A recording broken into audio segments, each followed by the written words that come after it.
Muchas gracias. Bueno, primero que nada, quizás decirle que el mensaje que vamos a tratar juntos de ver esta noche no es algo profundamente teológico, ¿sí? Posiblemente haya muchísimos colegas que están mucho más capacitados que un servidor para mostrar la profundidad teológica del juicio preadvenimiento. Mi idea es simplemente traer a nuestra vida, a nuestro corazón, ¿sí? Tranquilidad y paz. Así que de eso se va a tratar el juicio preadvenimiento, una mirada a una doctrina única y distintiva del remanente de Dios. Ahora, cuando hablamos de juicio investigador, sí o sí nosotros tenemos que ubicarnos en tiempo y espacio. Y esto significa que este juicio está relacionado íntimamente con el tema del gran conflicto, de lo que se habló hace muy poquito tiempo por el pastor Roberto Aranda. Así que si no recuerdan el tema, pueden verlo en estos días allí en el canal, ¿no? Nuevamente. Ahora, el juicio de investigador, podríamos decir que es una parte fundamental en la vida y en la historia del pueblo de Dios. Dios creó seres inteligentes, además de los humanos. Además de Adán y Eva, Dios creó otros seres, ángeles, y en lo personal, con respecto a lo que dice la Biblia, también creó otros seres inteligentes a los cuales nosotros no sabemos cómo son. A esos seres inteligentes Dios le dio la habilidad de tomar decisiones, al igual que le dio a Adán y a Eva y a los ángeles. Y entonces, como existen otros seres inteligentes además de nosotros, el juicio investigador tiene que dar una respuesta a por qué Dios quiere llevar a la raza humana al reino de los cielos. No basta con que Dios diga los quiero llevar. Dios tiene que mostrar fehacientemente que nosotros, los seres humanos, estamos dispuestos a vivir en una sociedad que respeta las normas y leyes del Señor. Como bien saben, este término juicio investigador no nació aquí en Argentina. Es más, no está en la Biblia algo que diga juicio investigador. Así que traté de ver un poquito el proceso judicial en Norteamérica. Déjenme repasar un poquito. Miren, el proceso judicial en Norteamérica es así. El culpable no tiene la carga de probar que él es inocente en un juicio en Norteamérica. Es responsabilidad del gobierno probar el delito del que se lo acusa a esta persona. El objetivo tanto del gobierno, ¿sí?, en ese juicio es utilizar pruebas y testigos para acusar a esa persona. El objetivo final de cualquier juicio en Norteamérica es garantizar que la persona no sea condenada injustamente. A todo acusado se le supone inocente hasta que se demuestre lo contrario.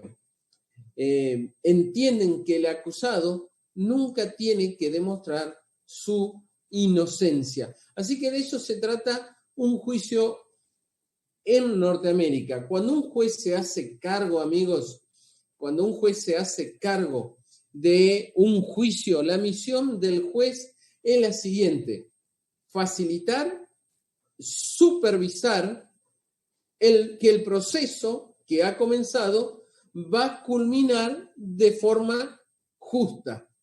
Por lo tanto, el juez tiene que ser justo e imparcial. Pero también el juez, sí, con su ejemplo, va a mostrar que las cuestiones que están siendo consideradas, ¿cierto? Verdaderamente no tienen ningún sesgo, ningún matiz para que la persona culpable sea hallada culpable si tal vez no lo es. Así que esto es interesante dentro del proceso judicial norteamericano.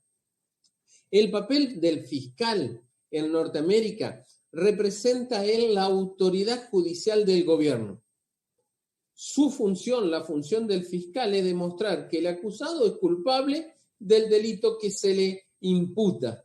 Así que encontramos que el juez tiene que ser imparcial, el fiscal es el encargado de buscar las pruebas y mostrar que el acusado es culpable, pero también el culpable es inocente hasta que se demuestre lo contrario, y el culpable o la persona que está siendo acusada en realidad no tiene por qué demostrar su inocencia, son los otros los que deberían demostrarla. Fíjense, el fiscal se va a valer de prueba documentada, pruebas confesional, declaración de parte, prueba testimonial y prueba pericial. Esto es lo que se realiza en un juicio en Norteamérica. Ahora bien, ¿qué tiene que ver esto con el juicio investigador que nosotros en esta noche estamos tratando de dilucidar? Mucho tiene que ver, porque si nosotros pensamos en un juicio investigador de acuerdo a cómo se rigen las leyes en el mundo, entonces verdaderamente nosotros estaríamos errando y colocando el foco en un lugar donde Dios y la Biblia no lo quieren colocar. Para la justicia norteamericana, una persona es inocente hasta que se demuestre lo contrario. Y el fiscal lo único que trata de hacer es buscar a toda costa que la persona sea hallada culpable con todo lo que él tiene. Pero con respecto a la Biblia dice que todos los hombres se desviaron, todos hicieron el mal, todos son culpables. Es decir, en el juicio investigador de la Biblia, no se presume la inocencia del ser humano. Lo que está demostrado es que el ser humano es culpable. No hay una presunción de inocencia, sino que el ser humano es culpable, a diferencia de un juicio en Norteamérica donde se presume la inocencia de la persona. Miren, lo siguiente. Hay un término en la palabra de Dios que en griego es crisis. Crisis significa separación. Y este término a la vez viene de otro término griego que es krinein. Y krinein significa decidir, separar. Así que cuando nosotros estamos hablando de juicio, estamos hablando que tiene que haber una separación, va a haber una crisis. Y en esa crisis es la separación. Se tiene que decidir algo, separar algo. El autor adventista Marvin Moore escribió: Jesús está intercediendo por su pueblo en el santuario celestial. Jesús perdona los pecados de su pueblo en el santuario celestial. Jesús cubre con su justicia desde el santuario celestial al pueblo de Dios. Es decir, mis queridos amigos, hermanos, que el juicio investigador en el reino de los cielos es para que el culpable, el ser humano culpable, sea declarado inocente. A diferencia de un juicio en la tierra donde el inocente, o mejor dicho, el acusado, hacen todo lo posible para mostrar que es culpable. En el cielo es al revés, es mostrar que el culpable puede ser declarado inocente. Y esto es lo que está haciendo Dios.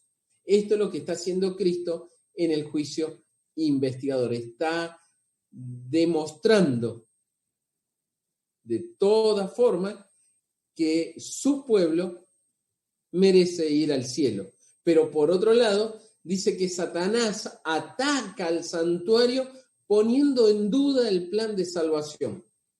Y lo hace en su papel de acusador del pueblo de Dios. Es decir, acá tenemos tenemos una crisis. Por un lado, Cristo tratando de mostrar que el pueblo de Dios ha sido cubierto por él. Y por el otro lado tenemos a Satanás diciendo que el pueblo de Dios es pecador. La acusación del diablo es que el pueblo no es digno del favor de Dios, ni de su perdón, y tampoco, por tanto, es digno de la vida eterna. Es decir, que el juicio en el reino de los cielos, el juicio investigador, esta crisis que va a decidir separar algo, esta crisis no es para desenmascarar o acusar al pueblo de Dios, es para desenmascarar al diablo y colocar las coronas en el pueblo salvado y amado de Dios. Yo creo, mis hermanos, que con esto uno puede ir esta noche a dormir tranquilo, sabiendo que Dios, en su juicio que se está llevando a cabo en el cielo, está haciendo todo para mostrarle al universo que vos y yo merecemos estar allí, en esa familia celestial. Ahora bien, mira, Apocalipsis capítulo 14, 7 dice: temed a Dios y dadle gloria, porque la hora de su juicio ha llegado. Pastor Marcelo Mamana el día lunes mostraba el cuadrito, ¿no?, del santuario, pero también él mostró cuándo comenzó el juicio, 1844, cuando cesó la persecución del cuerno pequeño. Ese cuerno pequeño que durante 1260 años persiguió a la iglesia cristiana. Cuando finalizaba esa persecución, la Biblia dice que llegaría la hora del juicio. En Daniel capítulo 7 nosotros podemos seguir esto tranquilamente, y aquí en Apocalipsis me dice que la hora del juicio de Dios ha llegado. Y esa hora del juicio de Dios va hasta la segunda venida del Señor. Ahora bien, ¿qué tengo que saber con respecto a esto? Primero, ¿qué responderías si Dios te preguntara si debo llevar seres humanos al cielo? ¿Qué le dirías? Segundo, ¿Dios está haciendo lo correcto al llevar a seres humanos justificados al cielo? Y tercero, si nos lleva al cielo, ¿la paz en el cielo continuaría o sería interrumpida esa paz por causa de nuestra presencia? Bueno, quiero ir contestando a lo largo de este seminario la respuesta, ¿no?, a esa pregunta. Primero, que nada se justifica al ser humano arrepentido. A través del juicio, vos y yo somos justificados. Se imputa la justicia de Cristo en el ser humano arrepentido. Es decir, acepté a Jesús, acepté la muerte de Cristo, y ahora el juicio va a mostrar que verdaderamente yo había aceptado la justicia del Señor. Se eliminan los pecados de los hijos de Dios del santuario. Se juzga a aquellos que murieron y profesaron ser hijos de Dios, desde el primero que murió hasta el último, y después llegará el juicio a los vivos. Otra cosa más, los juicios de Dios son verdaderos y justos. El juicio no es para condenación, el juicio es para salvación. El gran conflicto siempre ha sido acerca del carácter de Dios, y Dios no va a forzar a nadie. Dios no fuerza a nadie para que lo elija. Dios permite al ser humano que a través de la sangre de Cristo ha nacido de nuevo, le permite a que él tome una decisión, seguirlo a Dios o no. Dios no obliga a elegirlo a él. Dios no obliga a nadie a vivir por la eternidad, mis queridos hermanos. El juicio previo al advenimiento incluye solo a aquellos que han tenido una relación con Dios, ya sea esa relación nominal o no. Es decir, Dios en el juicio lo que hace es ver quiénes mantuvieron una conexión con Él. La seguridad de la salvación está basada sobre una relación presente y continua con Dios mediante Cristo. Otra cosa más que tenemos que saber es que la gran pregunta que la cruz no ha resuelto se va a resolver en el santuario. Porque uno dice, bueno, la cruz ha resuelto todo. Ya está, Cristo murió en la cruz y está todo listo, nos vamos al cielo. Y la pregunta es por qué todavía estamos en la tierra si la cruz ha resuelto todo. Lo que resolvió la cruz es que nosotros, a través de la sangre de Cristo Jesús, aceptando a Cristo Jesús, nosotros hoy podemos estar seguros de nuestra salvación. Ahora bien, aunque nosotros estemos seguros de nuestra salvación, yo tengo que vivir de acuerdo a esa salvación. Por eso el juicio lo que va a hacer es mostrar si soy leal y si verdaderamente he elegido renunciar a la lealtad de Dios o vivo leal a los principios del cielo. Para eso es entonces, mis queridos hermanos, el juicio. Esa es la breve introducción. Ahora bien, el juicio, a mí me gusta decirlo de esta manera, el juicio de Dios, el juicio investigador, es para el pueblo de Dios, es en beneficio del pueblo de Dios. Tal vez esta noche haya un niño, una niña escuchando el tema.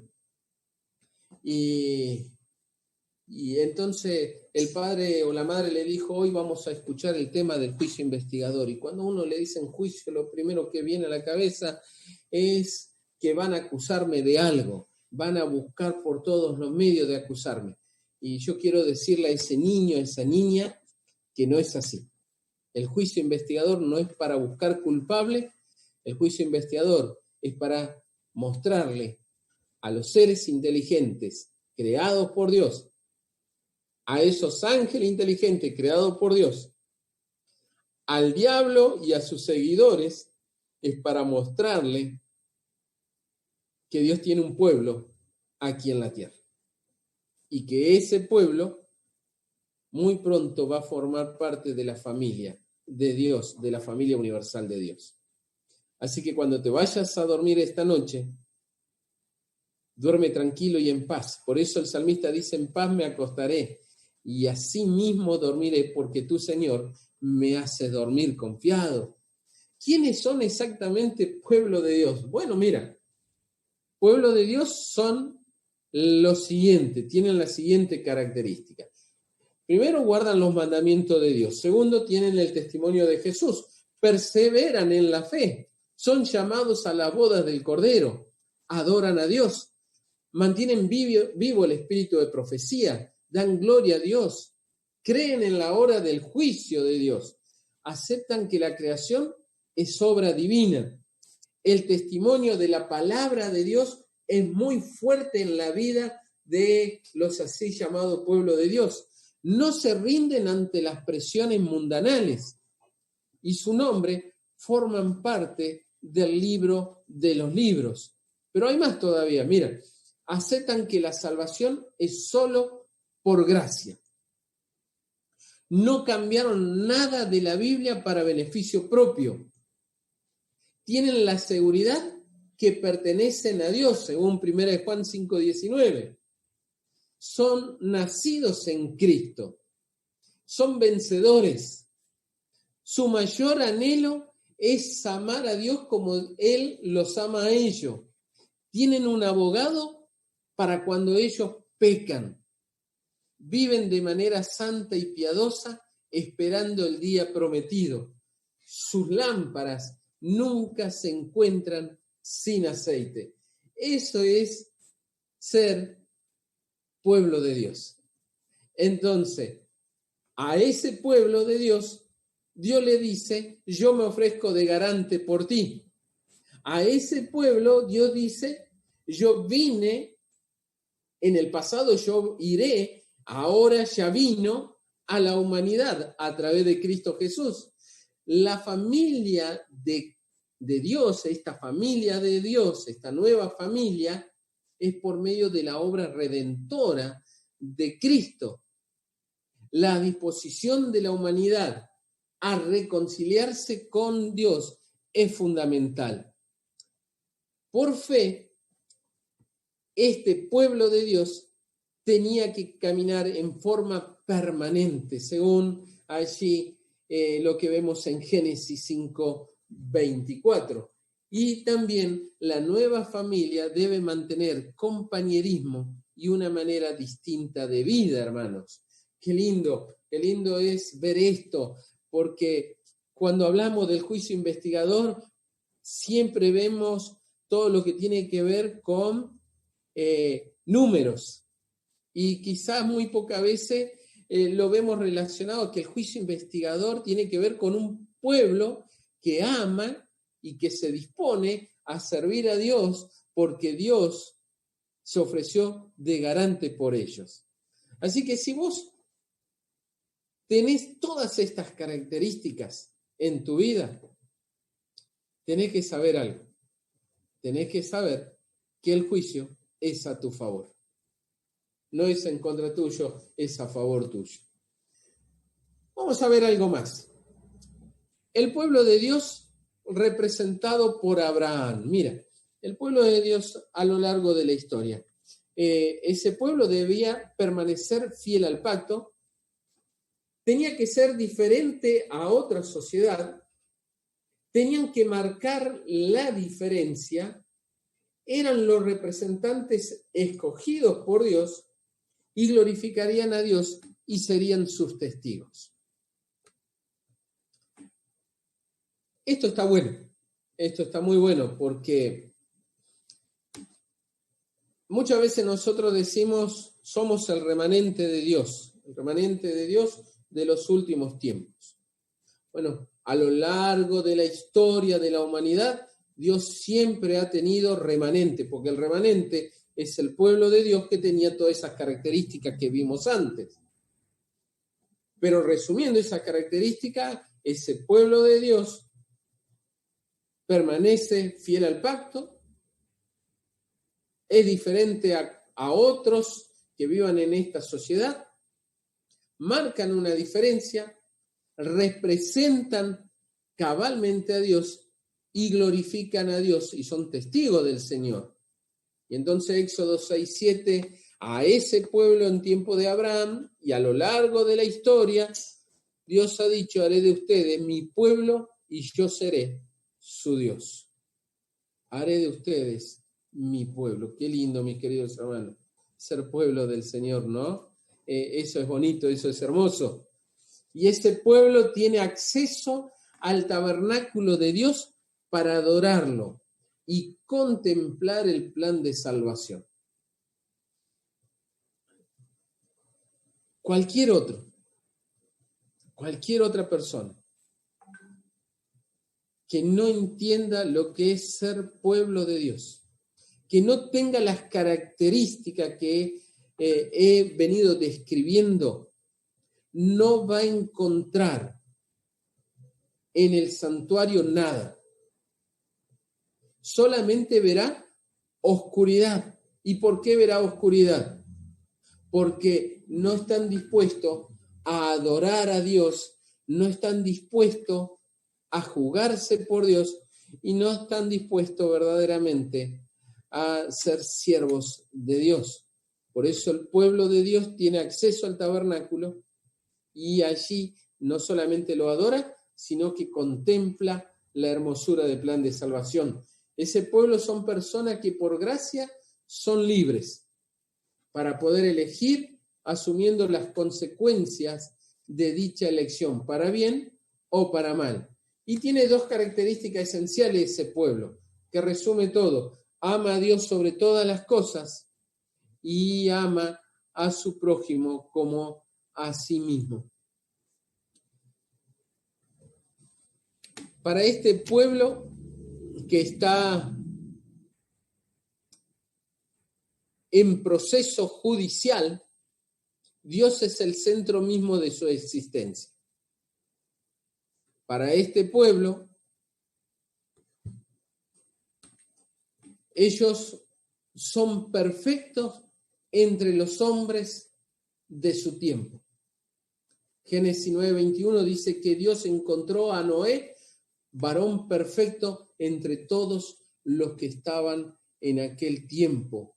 Enoc fue perfecto entre todos los hombres de su tiempo. Abraham, aún con sus errores, fue perfecto entre los hombres de su tiempo. El pueblo de Dios tiene que ser perfecto entre los demás. Elena de White dice, su destino eterno depende de la conducta que siga ahora. ¿Y cuál es la conducta que estamos siguiendo nosotros como pueblo de Dios? Es una pregunta, ¿no?, que deberíamos hacernos. Estas son las características, mis amigos, de un pueblo que ha colocado a Dios en el centro mismo de su existencia. Vuelvo a decir, el juicio no es para condenar a este pueblo. El juicio es para demostrar ante todo el universo que este pueblo es familia de Dios. Ahora, hay una cuestión del juicio. ¿Y cuál es esa cuestión? Y todo comenzó en el jardín del Edén. Adán y Eva rechazaron a Dios. Al rechazarlo, entonces se confrontaron dos sistemas opuestos. Dos sistemas que no podían subsistir en el universo de Dios.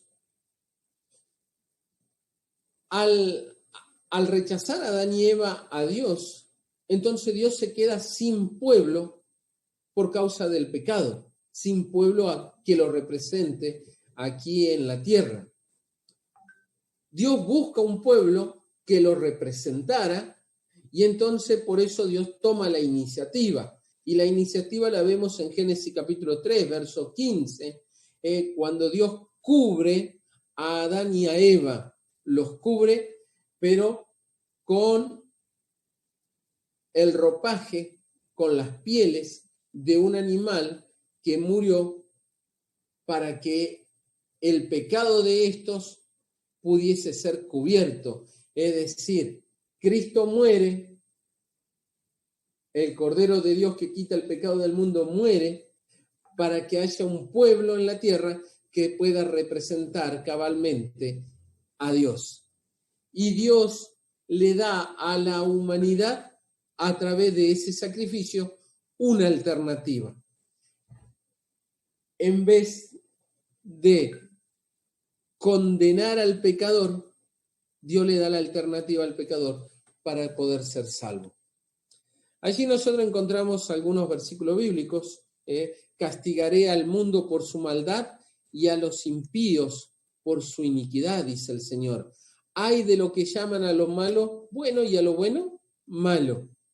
Pero también dice el versículo de 1 de Pedro 2:9, ustedes son linaje escogido. Es decir, ustedes eran lo que estaba arriba, ustedes eran personas que merecían aquello, pero abrazaron la alternativa, me abrazaron a mí, aceptaron lo que yo le estoy dando y como aceptaron lo que yo les doy, entonces ahora ustedes son linaje escogido por mí. Los hombres fracasaron en proteger la religión verdadera y seguimos fracasando en proteger esa religión verdadera, la religión que me asegura la salvación. Dios tenía que intervenir para mostrar quiénes son parte de su pueblo. ¿Y cómo Dios interviene?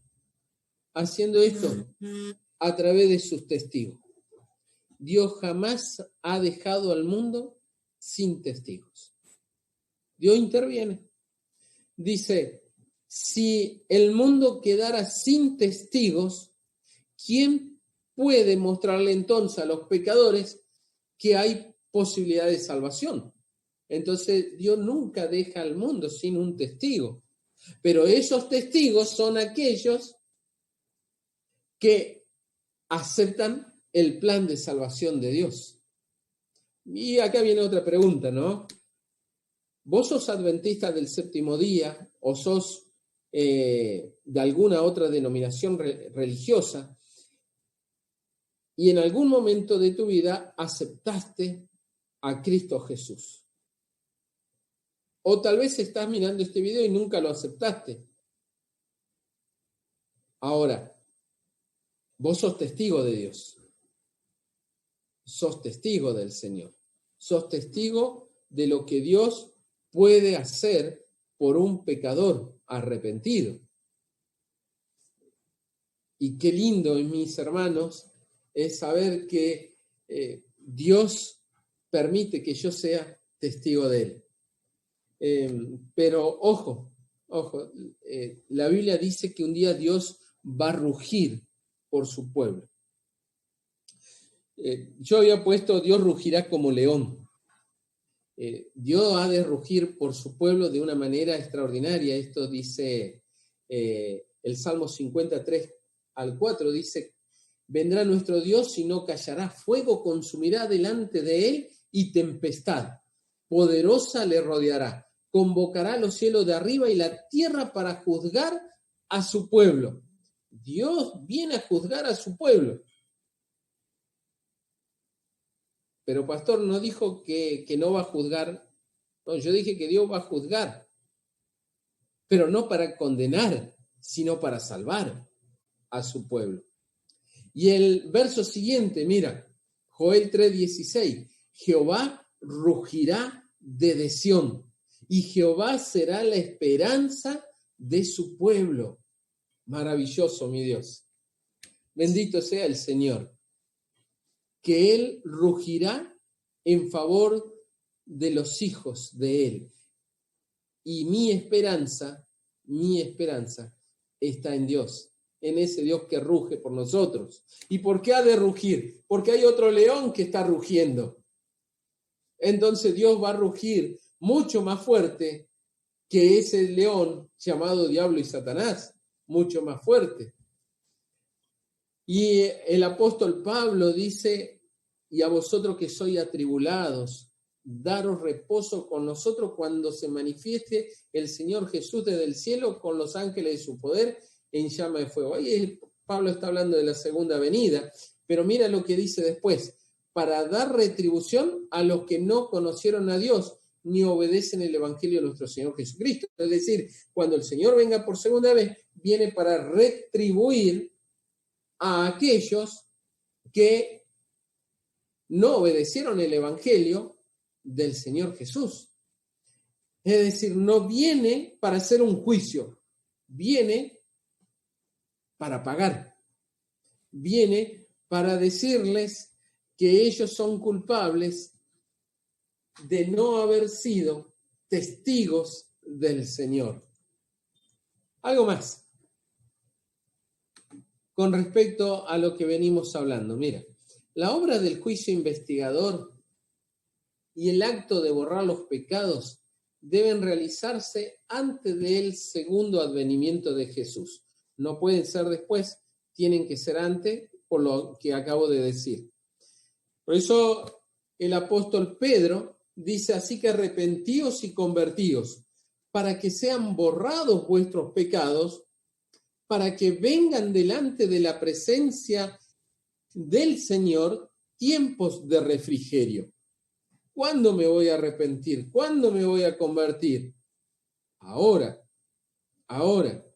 ¿Y qué sucede? Ahora tus pecados serán borrados y perdonados. Es ahora. Mira qué más dice. Elena de Huay en Cristo en su santuario dice, cuando el juicio investigador concluya, Cristo vendrá junto con su recompensa para dar a cada uno según lo que haya hecho, según la obra que haya hecho. Así que, mi querido hermano, hermana, amigo, si tu caso es como el mío, aceptaste a Jesús, estás siendo testigo de Dios, entonces tenés que estar con la seguridad de que tus pecados han sido perdonados y han sido borrados aquí en la tierra. Y que cuando Cristo venga, Él vendrá para recompensarte. El Salmo 102, 19 dice, miró el Señor desde su altísimo santuario y contempló la tierra desde el cielo. Y yo digo, ¿para qué la contempló? Por una simple razón, porque en la tierra está su pueblo santo. Es por eso que el Señor contempla a su pueblo. Acompañados por ángeles celestiales, Cristo se presenta ante Dios, va ante el Señor. ¿Y qué hace ante el Señor? Bueno, mira, da inicio a los últimos actos de su ministerio en beneficio del hombre. Cumplirá la obra del juicio investigador y hará expiación por todos aquellos que resulten tener derecho a sus beneficios. Es decir, en otras palabras, en el juicio investigador, Cristo borrará los pecados registrados en el reino de los cielos. Serán eliminados de todos los registros de los cielos los pecados de la humanidad. Es decir, mis pecados fueron perdonados cuando acepté a Cristo en la cruz. Fueron perdonados. Pero hay registro de esos pecados en el cielo. ¿Y por qué hay registro? Ya vamos a ver por qué. Los pecados de los cuales no haya habido arrepentimiento y que no hayan sido abandonados, no serán perdonados ni borrados de los libros de registro, sino que permanecerán como testimonio contra el pecador en el día de Dios. Dios penetra los disfraces y lee la vida interior. Por esto es que en el cielo hay registro de los pecados, porque una persona acá en la tierra dice, yo acepté a Jesús como mi Salvador, yo me arrepentí de mis pecados, pero verdaderamente esa persona cambió su vida, verdaderamente esa persona es un verdadero testigo de Dios, esa persona está marcando una diferencia abismal con respecto a otros seres humanos. Esa persona verdaderamente ha corregido y ha abandonado sus pasiones o sigue siendo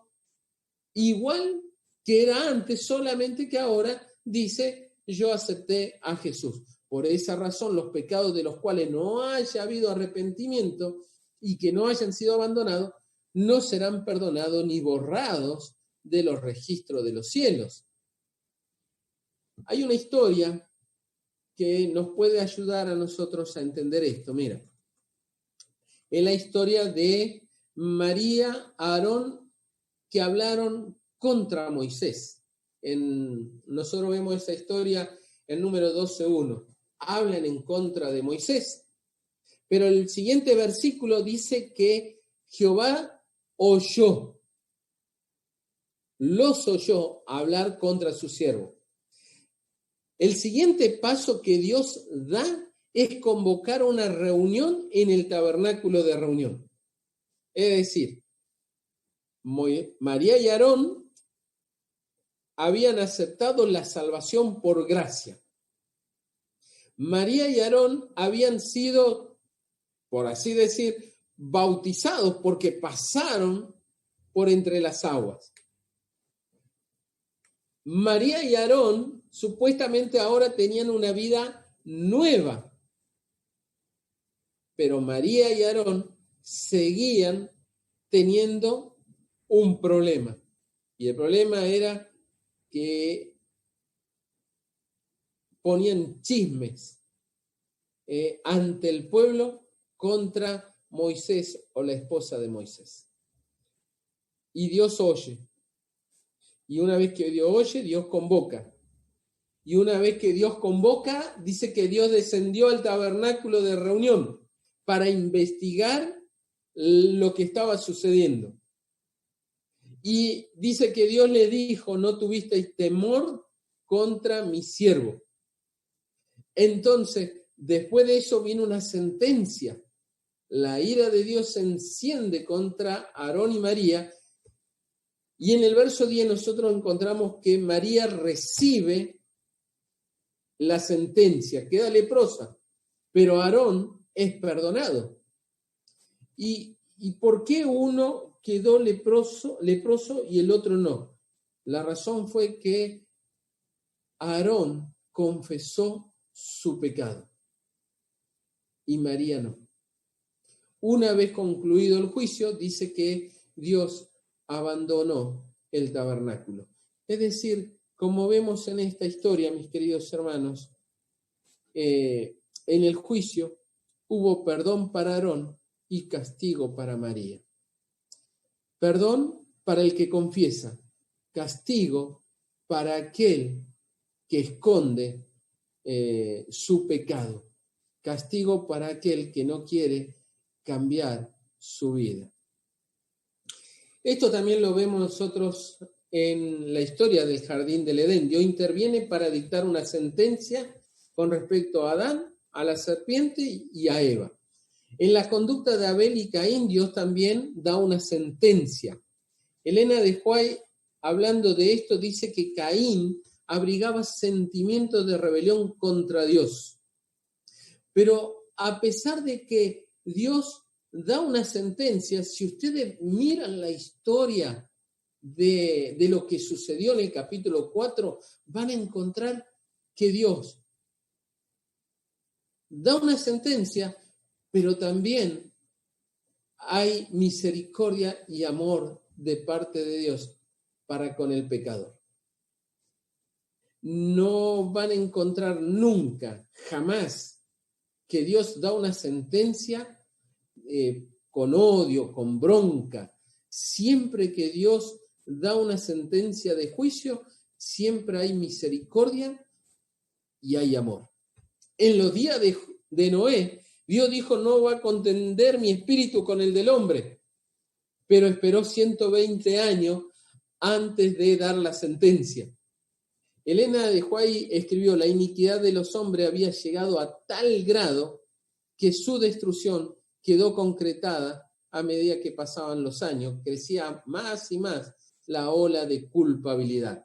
Miren, amigos, son muchas las sentencias a lo largo de la historia. La fe verdadera que descansa plenamente en Cristo se manifiesta mediante la obediencia a los requerimientos de Dios. La fe sin obra es muerta, dice el apóstol. El que dice yo le conozco y no guarda su mandamiento, el tal es mentiroso. En ningún momento de la historia nosotros debemos perder de vista la importancia de la obra que se está haciendo en favor nuestro en el santuario. O sea, es una obra a favor nuestro. El pueblo de Dios ha de tener sus ojos fijos en el santuario celestial, donde se está realizando el servicio final que Cristo lo hace a favor de su pueblo. También para ir avanzando, ¿no? Nosotros tenemos que tener en cuenta esto. En cualquier juicio hay testigos y hay registros. En el cielo también hay registros y esos registros son los testigos. Y esos registros no es porque Dios se olvida, sino es para mostrar que verdaderamente vos y yo y cada uno de aquellos que somos pueblo de Dios podemos estar seguros que el juicio no es parcial, sino que es imparcial. Que el juicio verdaderamente es en beneficio de, y aquellos que son condenados es porque rechazaron ser leales a Dios. Dice la palabra de Dios, mis queridos hermanos, hermanas, lo siguiente: de toda palabra ociosa que hablen los hombres, de ella darán cuenta en el día del juicio, porque tus palabras serás condenado y por tu palabra también vas a ser justificado. 1 Corintios dice: sacará a luz lo que está oculto en la oscuridad y pondrá al descubierto las intenciones de cada corazón. En Isaías: he aquí que esto está escrito delante de mí, vuestras iniquidades y las iniquidades de vuestros padres juntamente, dice Jehová, ¿sí? Allí están registradas. Elena de White dice: en los libros del cielo frente a cada nombre está anotado con terrible exactitud toda mala palabra, todo acto egoísta, todo deber incumplido y todo pecado secreto, junto con todo disimulo astuto. Es decir, en el cielo hay un juicio contra el pecador, y el pecador es el ser humano. Y hay registro contra ese pecador. En el gran día del juicio final, los muertos han de ser juzgados por las cosas escritas en los libros. Entonces, en virtud de la sangre expiatoria de Cristo, los pecados de todos los que se hayan arrepentido sinceramente serán borrados de los libros celestiales. ¡Qué lindo! Maravilloso Dios. Amo a mi Dios. Amo a mi Dios, porque el juicio en el cielo es contra los pecadores. Y Pablo dijo: de los cuales yo soy el primero. No hay justo ni siquiera uno. Es decir, cuando abran los registros de los cielos, culpable, culpable, culpable, culpable, culpable, culpable, es lo que va a haber.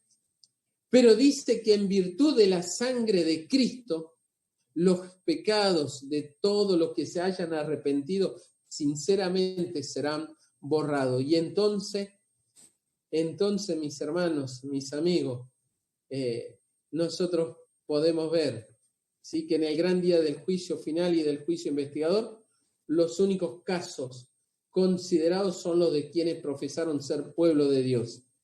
El juez se sentará y los libros serán abiertos, pero para mostrar en cada registro que nosotros aceptamos a Jesús.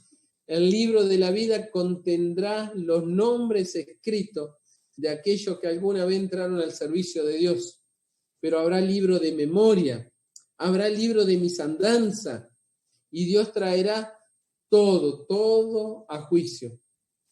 El egoísmo escondido de los hombres aparecerá en los libros de los cielos. Allí estará registrado, ¿sí?, los deberes que no cumplimos con respecto a nuestros prójimos, el olvido a la exigencia del Señor. Todo estará registrado. Al que haya pecado contra mí, dice el Señor, a este lo voy a borrar de mi libro. Y todos hemos pecado, pero por gracia somos salvos. No por obras para que nadie se gloríe, sino por Cristo Jesús. Los culpables saben exactamente qué pecados han confesado y qué pecados no han confesado. Tus pecados confesados están perdonados. Tus pecados confesados están perdonados. Pero tus pecados no confesados no están perdonados. de aquello que te arrepentiste con profunda humildad y purificaste tu vida siendo obediente con Dios, entonces vos pasás de muerte a vida. Por eso ahora es el momento de corregir los males y de confesar los pecados, para que en el día del juicio no aparezcan. La palabra de Dios me dice que lo que serán tenido por digno de alcanzar aquel siglo venidero y la resurrección, ¿sí? De entre los muertos son iguales a los ángeles de Dios.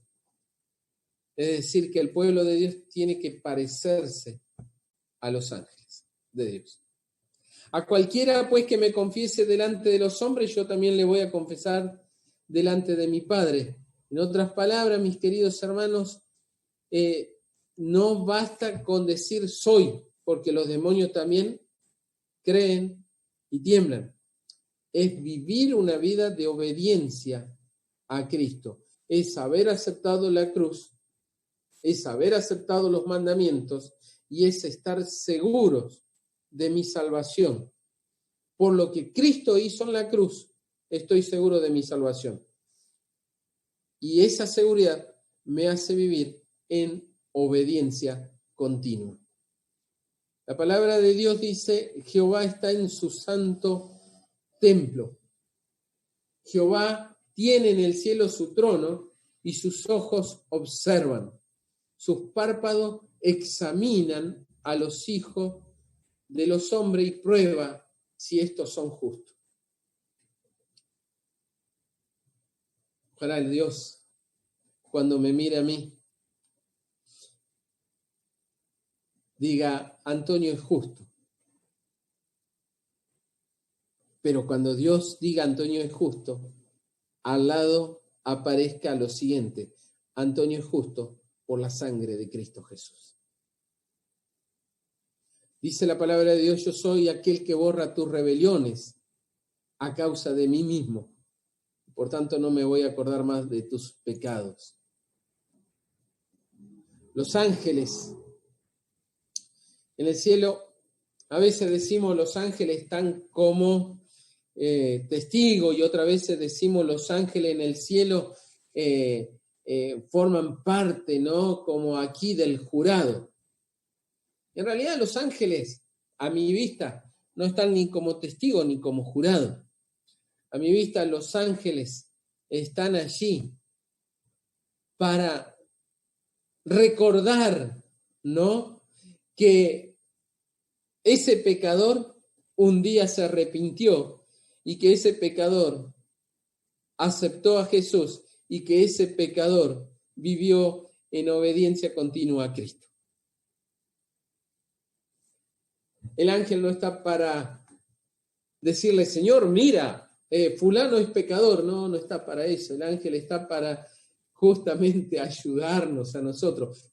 Qué gozo, dice Elena de White, será para estos redimidos encontrarse y saludar a aquellos ángeles que tuvieron preocupación por sus almas. Qué gozo. A ver, no podría tener gozo si después me entero que el ángel fue un chismoso. No podría tener gozo si después me entero que el ángel bajó el martillo para acusarme. Pero Elena de White y la Biblia dice que el ángel no está para eso. Los ángeles están para mostrar que verdaderamente nosotros podemos ir al cielo, ser familia. En el juicio los ángeles no son testigos en nuestra contra, sino a nuestro favor. Déjenme pasar alguna de esta vista, los que ven la tierra cuando se hace la intercesión, ¿no? De Cristo en el santuario celestial, deben estar firmes ante la mirada de Dios. ¿Y cómo puedo estar firme ante la mirada de Dios? Porque ya el juicio pasó y ya fui declarado justo por la sangre de Cristo. Entonces, cuando venga el Señor, lo podré mirar. No así los que no han sido declarados justos, no así los que no han confesado sus pecados, no podrán mantener la vista delante de Dios. Sus vestiduras deben estar sin máculas cuando Cristo venga. ¿Y esto por qué? Porque ya pasó el juicio. Los caracteres purificados de todo, sus caracteres, estarán purificados de todo pecado por la sangre de Cristo. Y por medio de la gracia de Dios deberán ser vencedores en la lucha contra el mal. Y para un repaso final de lo que hemos hablado hasta aquí, para terminar este seminario, la seguridad de la salvación afecta mi vida, afecta mi conducta. ¿Y por qué Dios necesita un juicio? Dios no lo necesita, en realidad quienes necesitan el juicio son los testigos. Revelará la justicia de los santos que se le ha otorgado por la gracia de Dios. Todo el universo debe estar convencido de la justicia divina. Dios lleva un registro para poder comprobar que vos y yo podemos estar en el cielo. Dios será vindicado ante todo el universo. El juicio es un acto de gracia. Por eso nadie debe temer al juicio. Todos somos pecadores, todos deberíamos morir, pero todos, por la muerte de Cristo Jesús, podemos ser salvos por gracia. Podemos ser salvos por gracia, si aceptamos a Jesús. Y acá viene una pregunta más, ¿no? ¿Te gustaría que Dios borre tus pecados para siempre? Entonces confía en Dios. Confía en la obra de salvación que Cristo está llevando a cabo en el santuario celestial desde 1844 para esta fecha. Hay una verdad que proclamar: la seguridad del pueblo de Dios en la salvación. Cuando te pregunten ¿por qué crees en un juicio investigador? Porque tengo la seguridad en la salvación. Por eso creo en un juicio investigador. Porque el juicio es a favor de los santos. Porque en el juicio se borrarán todo rastro del pecado en el santuario y nunca más quedará registrado algo contra el pueblo de Dios. Se solucionará el problema del pecado para siempre. Y nuevamente, gracias al juicio investigador, habrá un solo pueblo y un solo pastor. Elena de White dice: perdonaré su iniquidad, no me acordaré más de sus pecados. En aquellos días y en ese tiempo, dice Jehová, será buscada la iniquidad de Israel y no la habrá. Y los pecados de Judá, mas no podrán ser hallados. En aquel día, el vástago de Jehová será espléndido y glorioso, y el fruto de la tierra excelente y hermoso, para los escapados de Israel. Y será que los que fueran dejados en Sión y los que quedaren en Jerusalén serán llamados santos, es decir, todo aquel que está inscrito para la vida en Jerusalén. Qué hermosa cita, mi hermano. Qué belleza. A ti, y solo a ti te he ofendido, dice el salmista. He hecho lo malo en tu propia cara. Tienes toda la razón al declararme culpable. No puedo yo alegar que soy inocente. Pero Jesús a ese hombre le dice lo siguiente: Dios no me envió a este mundo para condenar a la gente, sino para salvarla. No se angustien. Confíen en Dios. Confíen también en mí. Entonces el salmista dice así: júzgame, Señor, conforme a mi justicia y conforme a la integridad que hay en mí. Qué lindo sería que esta noche nosotros podamos decirle: Señor, júzgame. No le tengo miedo al juicio. No tengo temor al juicio, porque ahora me doy cuenta que el juicio es a favor de los santos. Es a favor mío y no es en contra de mí. Gracias, Señor, porque ruges fuertemente. Gracias, oh Dios, porque eliminarás a través del juicio el pecado del universo. Gracias, Dios, porque en algún momento de la historia hubo dos polos, pero al final de la historia solamente quedará tu pueblo, solamente quedará tu justicia, solamente quedará tu amor, que serán vindicados frente a todo el universo. Eso es para mí el juicio investigador. Bendito sea mi Dios, que me ha dado su salvación.